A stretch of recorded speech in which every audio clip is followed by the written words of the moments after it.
Okay, welcome to this PowerPoint presentation on the figure in Nordic painting. And I'm going to start with really just a brief explanation of what I mean by the figure in Nordic painting. Different schools of painting have different ways of painting the human figure. So, for example, in Mediterranean painting, there's the tradition of the classical figure from essentially from Greek and Roman art, and that was translated through the Renaissance in paintings by Michelangelo, Leonardo, Raphael, all the great Renaissance painters. And there is a separate school of painting, which is sometimes referred to as Scandinavian painting or otherwise Nordic painting. And that includes the countries of Norway, Sweden, Finland, Denmark, Iceland. But those are just the geographical countries. The other countries is a sort of overspill into other neighbouring countries. For example, northern Germany, the Netherlands, Russia. So it's more of a kind of it's more of a descriptive kind of sentiment and feeling rather than a sort of a geographical term. So I want to actually just start by showing a painting here by the German painter Caspar Friedrich. And this was painted at about 1805, but it kind of sets the scene for what Nordic painting was to become. And it because Nordic painting kind of emerges out of schools of painting, which in the 19th century gravitated towards a sense of national identity. But the thing I wanted to say about this painting by Caspar Friedrich is the characteristics it kind of indicates in what would become Nordic painting. So this painting is actually entitled Monk by the Sea.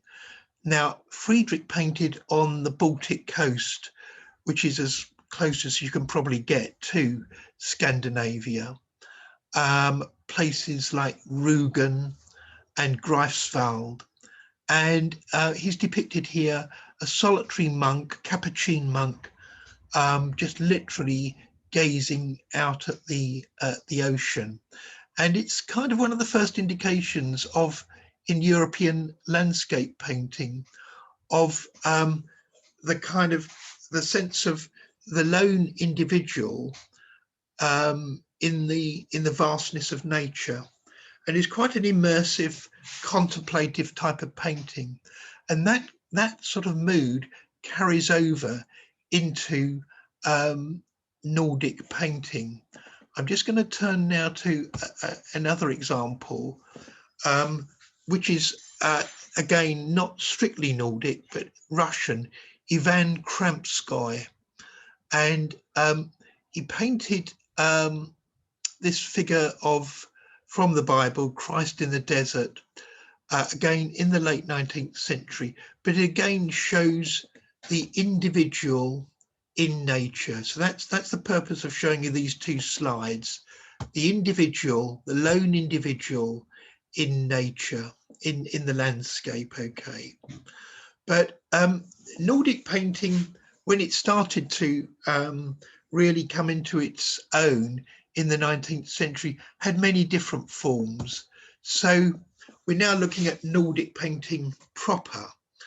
And Christian Krog was a very well-known Norwegian artist in the 19th century. He studied in Paris and took home to Norway the lessons of realism and naturalism, as well as impressionism. And we have here a painting by Krog of his painter wife, Oda Krog. She herself was a very good painter.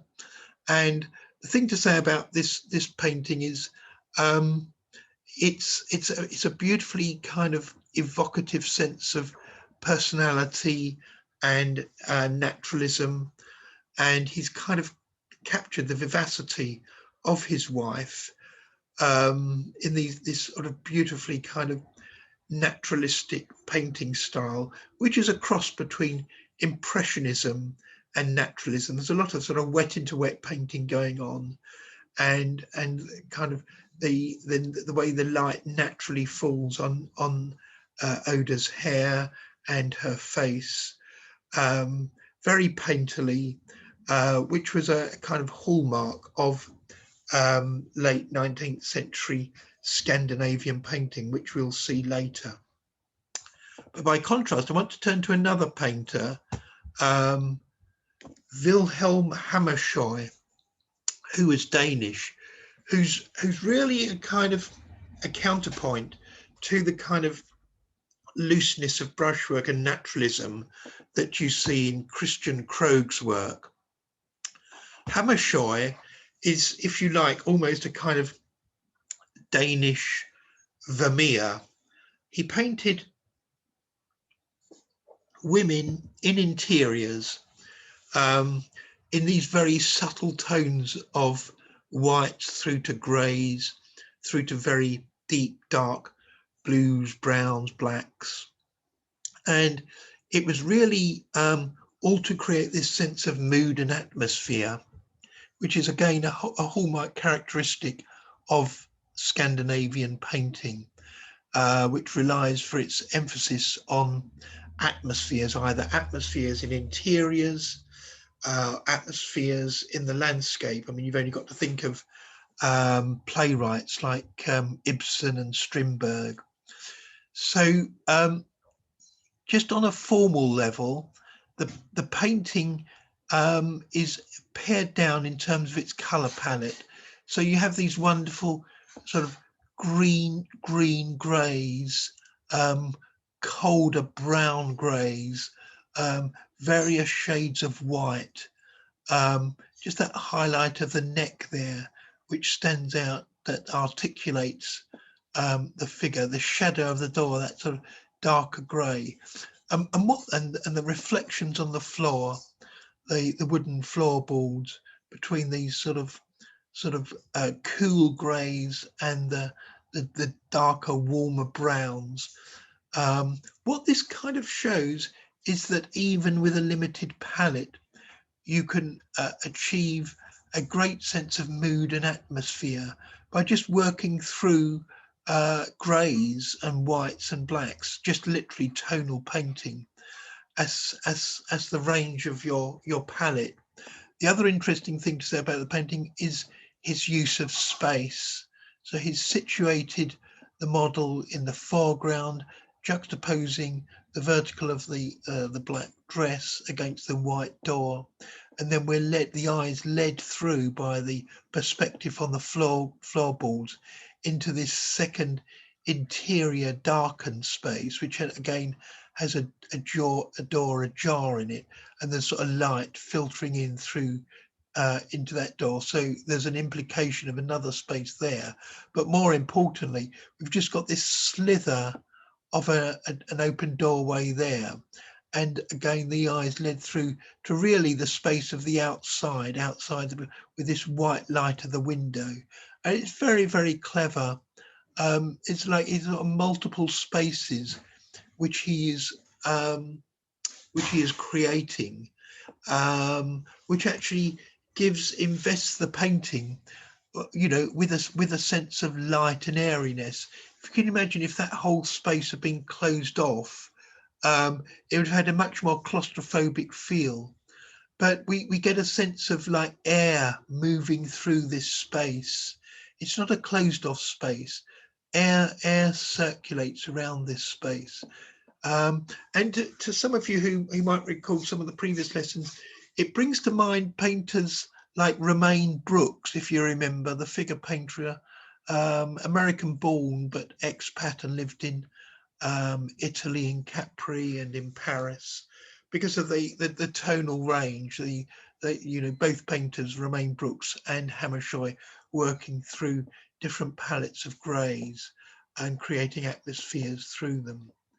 But at the same time as this kind of quite reflective, immersive, almost symbolist form of painting, we have its counterpoint, which is closer to the Krog, in the form of paintings like this, Peder Kroyer. Now, this is a beautifully naturalistic, sub-impressionist type of painting. Kroyer was part of a group called the Skagen Colony. That's Skagen, which was a group of painters, men and women, who met every summer in the tiny fishing hamlet of Skagen on the North Danish coast. And you had these obviously long summer evenings up there. And the Skagen group of painters produced a whole kind of school of naturalism in painting. And we're going to look at their paintings in a minute, but this is just a kind of a foretaste. And the thing to say about this painting is in pure kind of modernist painting terms, it's fairly conventional, in the sense that it's employing the painting methods of impressionism and naturalism, in the way that the artist has caught the light going across the garden, the light on the daffodils, the light as it's capturing on the bush, and that lovely highlight of the woman in the white dress against the darker green background. So this sense of a very pleasant afternoon light in a garden, the dog lying at her feet, really through the use of light and naturalistic colour. Again, a lot of wet into wet painting, and some glazing with the shadow there, but capturing this lovely sense of light and just the mood and atmosphere of a summer afternoon in a garden. Before we move on to the Skagen Group, who are quite an important group in Norwegian painting, I just want to have a look at another very, very important painter in the Scandinavian school, and that's Richard Bergh. Again, a late 19th century painter, but this is his masterpiece. Bergh, like Christian Krog, studied in Paris, and he's a kind of he's a realist, or rather a naturalistic painter, and he paints a kind of romantic nationalism. This painting is actually entitled Nordic Summer Evening, and he was making this painting at a time when different painting schools in different parts of Europe were wanting to kind of paint up, as it were, characteristics of their national identity. So, for example, in Canada, you see it with the Group of Seven.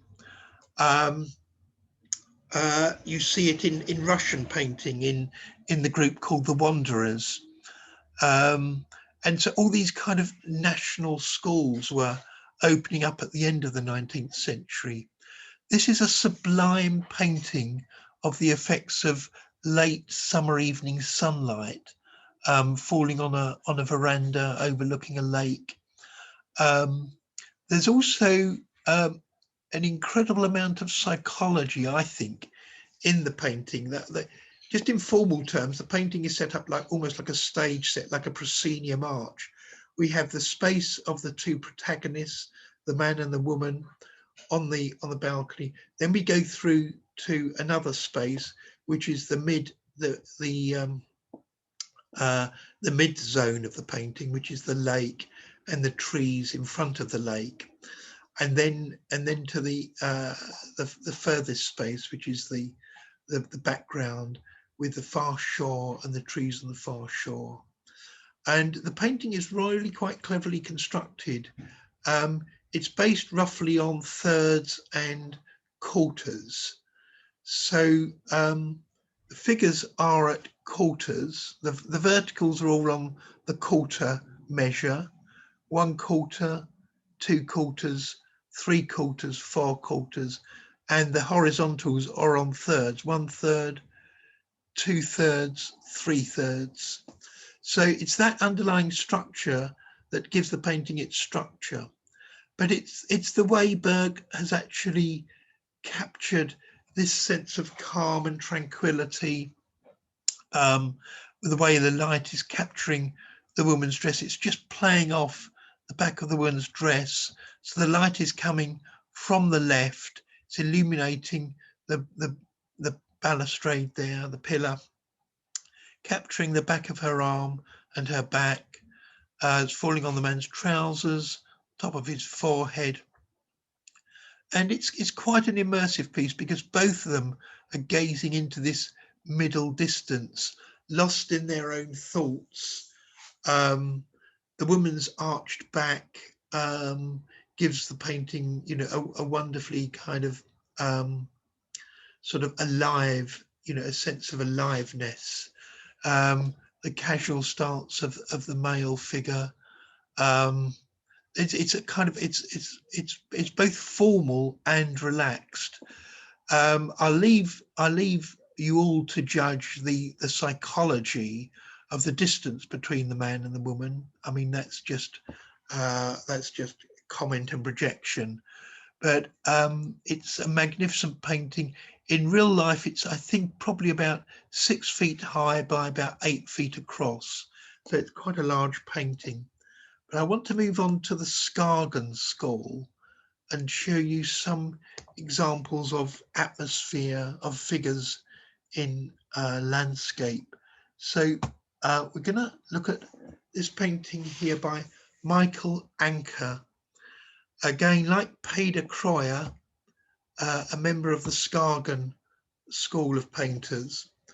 And very often the painters would have models come up to Skagen, or they would paint one another. And it's quite possible that the model here is either another painter or the wife of another painter. But from a purely painting point of view, Ancher here is using basically a naturalistic impressionist method of painting, which is basically very painterly. There's a lot of wet into wet painting. That's to say, for example, the dress down at the bottom here, that lovely sort of movement of the blue, the cool reflected light on the back of that dress. That's all literally brushed in, whilst this other area of paint, the kind of cream yellow, is still wet. I mean, it should be borne in mind, this is an oil painting, so you can really quite easily do that with oil paint. So the brush just literally slipped down the back of that dress just to give it that beautifully blue reflected light that's hitting the back of the dress there. It's a splendid bit of painting. I mean, it's very similar in painting style to the paintings of Wilhelm Hammerschoi, who I think a lot of you will have seen before. And it was a very common, naturalist, impressionist painting styles were very common at the end of the 19th century. But it's predicated around this beautiful palette of the complementaries of yellow to blue violet, and it's obviously the moonlight. She's on the beach in the moonlight, and you've got the moonlight that's just vertically coming down, hitting the water, and her head is is turned as if to create this wonderful profile.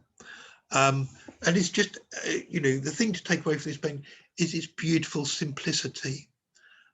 Painted very broadly, large, lovely blue-violet areas of colour against large areas of yellow and cream, with just that highlight of pink on the cheeks. So keep your compositions nice and simple. Another painting here by Michael Ancher, I think it's Michael Ancher. Again, two women on a beach, the tide has gone out, and again, we get a different sense of light here. So this is obviously moonlight. This is, by the length of the shadows, I would have thought late afternoon. Again, notice how the painter orchestrates the light coming in from the left, hitting the bonnets and the back of the dress. They're lovely broad strokes of sort of whitey blue, just to capture that sense of the light. And the underpainting of the cream yellow, and scumbled on top these sort of powder blues, just to give us that sense of light. And the same treatment for the beach, yellows, ochres, creams, and then scumbled over powder blues, some wet into wet. Again, lovely sense of the way the light's catching the figure there, the shadow cast by the hat. We're going to look here at another painting by Peder Croyer. Again, another moonlit scene. This sort of subject matter was very popular in Scandinavian art at the time. But again, another sublime example of sort of painterly, these painterly qualities. The way the blues and the violets and the greens are brushed in to the shadow area on the dress. And there's a sense of light, possibly artificial light, emanating from the left here, because the gentleman's jacket is illuminated from the left. That's direct light. And in the shadows, so again, it's the complementaries of yellow to basically the extension from yellow into sort of blues and blue, yellow, greens as the shadows, almost like a powder blue. And notice how the tonalities, so if you squint your eyes, the tonalities are very close, and everything is being done with these really quite soft transitions between lilacs to kind of turquoisey greeny blues, to powder blues. And although the dress is white, there's very little actual pure white. The rest are just different, very subtle shades of blues and violets. Again, the lovely shadow on the beach. The shadow that's running down the beach here, or rather the kind of the residue of the tide, that is probably scumbled in with a sort of a brush of powder blue over these sort of warmish ochre yellows underneath. But again, the complementaries of yellow to blue violet operating. Just before we leave the Skagen School, this is a sublime example of their type of painting. Notice again the light, how the light is the determining feature in the painting, how the effects of light are created. So you have this sort of, it's probably late afternoon, or even probably late evening, and the shadows are very, very long. And this beautiful sense of enveloping light. And so you have, again, tonalities very close, but articulated through these powder blues, lilacs, very closely related tones, but they're separated in terms of the way the colour is manipulated. So blues are taken through to their extensions of greens and green yellows to turquoises. So you tend to get this sort of sense of both complementaries, that's to say violets working against yellows, but also taking it in the other extension of blues going through towards greens, going through towards yellows. And that's how the whole painting is constructed, and that using the extension of the color, blue through to greens through to yellows for the shadows, but also the complementaries. That's how the artist gets away with using such close tonal values in the paintings. And it allows, again, you think the dresses are white, but actually the dress, only the very highlights of the dresses are white. The rest is in these very subtle tonalities of blues, blue greens, lilacs, and just this lovely accent of the pink there. So, and again, almost the vaporization of the horizon. So this wonderful evocation of figures in a sunlit landscape is something to think about in terms of your own painting. I'm going to move on now to modernism in Scandinavian painting. And of course, the primary figure of modernism in Scandinavian painting is Edvard Munch. And Munch basically, again, went to Paris, studied in Paris, came back and lived in a place called Asgarstrand in Norway. It was very common to paint figures on the beach. I mean, we've looked at in the past paintings by Kroyer, who would paint beach scenes. And here's a photograph of Munch. Again, naturism was very common, or is very common in Scandinavian cultures. And here he is, nearly naked on the beach, if not totally naked, that might actually be a shadow. Just painting this huge canvas, and the canvas is behind him, and it's a painting of nude male bathers. It's probably, the canvas is at least 6 or 7 feet high, probably 9 feet across, and he's actually painting the canvas en plein air, actually on the beach. He's got his palette in his hand as one of the models, the male models, and he did a whole series of nude male models, bathers on the beach. Bathers on the beach is a common theme in European painting.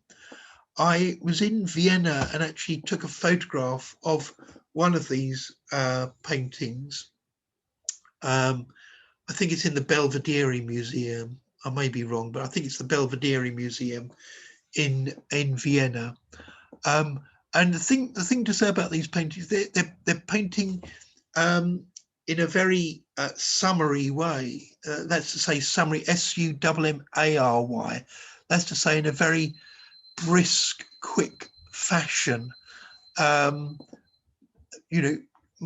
was a great draftsman, so he had a way of very quickly sketching in the main characteristics of a form, and then quite quickly brushing in the way light is falling on the figures, the blues for the shadows, the kind of browny violety blue for the shadow leg there.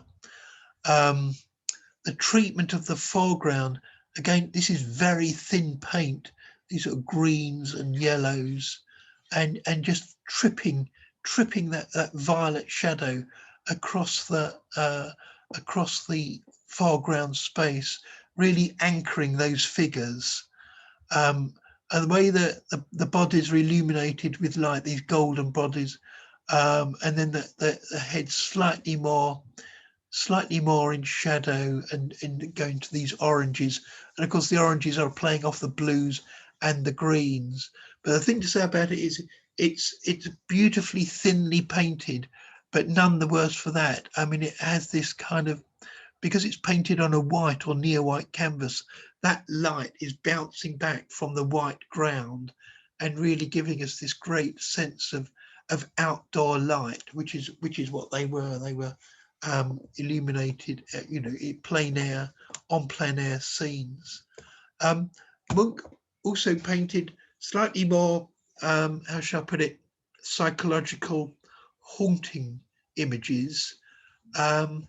It could well be family members, maybe his sister Inga, but the starkness again. Notice the atmosphere, the moonlight, and how that kind of, in that sort of half light, the white dress is even more stark. Again, noticed how the artist is modulating the whites with lilacs. Look at those beautiful lilacs going through the shadow of the dress. And then the starkness of this sort of reddy maroon, almost deep purple dress, the starkness of the face against the kind of these vertical brushstrokes of green that kind of, they're almost sort of flattening out that space. But he doesn't let that space become too flat, because he creates this sort of winding pathway that's climbing up the hillside. But the juxtaposition of these greens against this lovely violety blue against the white, very, very powerful.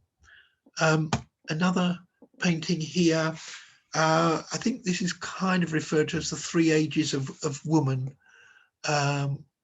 Maidenhood, the woman in her prime, and the woman in older age, and the male figure. Very, very interesting composition. It's virtually set up like a kind of, again, like a stage set, in the sense that the figures, and that's true of a lot of these paintings, the figures occupy virtually the whole of the picture plane from bottom to top. So they're not lost. Then, as we looked at the first painting, the Friedrich, the figure is lost in the landscape, but nearly all of the paintings I've shown since then, the figure is dominant within the picture plane, and that's something to think about in your painting.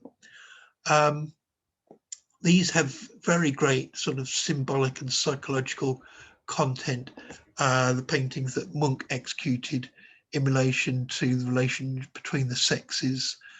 The 19th century is termed the century of neuroses, and there was a lot of playing out in the arts and in literature, in painting, of the relationship between men and women in what were quite conservative, strict societies, many of which in Western Europe at the time were still dominated by a very strict religious impulse. So Munch is really kind of playing away from the field in these paintings, and they're truly groundbreaking paintings. Again, notice from a formal level, the paint is applied really quite thinly. I just want to finish very quickly with, again, a figure in an interior, the figure full length and wonderfully summarily painted. I'd like to just finish with this lovely self-portrait, which summarizes, you can make paintings which are wonderfully quick and spontaneous, but still achieve a sense of life to them. And this is what Munch and a lot of Scandinavian painting is able to do. It's able to create a sense of atmosphere and light. There's illuminated light, artificial light, there's natural light.